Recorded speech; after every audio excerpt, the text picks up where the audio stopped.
Tabelloni, schede, ultimi preparativi ai seggi elettorali per allestire la macchina del voto. 748.192 trevigiani chiamati alle urne domani, domenica 26 maggio, per il rinnovo del Parlamento europeo. Di questi, oltre 385.000 votano anche per l'elezione del sindaco e dei consiglieri comunali in 56 comuni della Marca.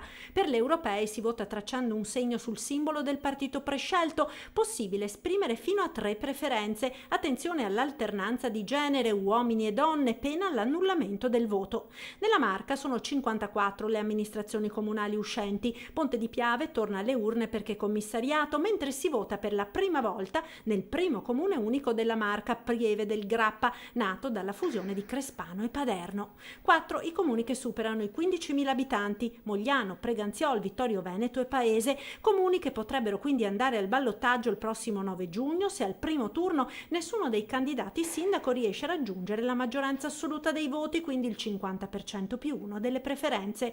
Complessivamente sono scese in campo 151 liste con 125 candidati sindaco e 1996 candidati consiglieri comunali.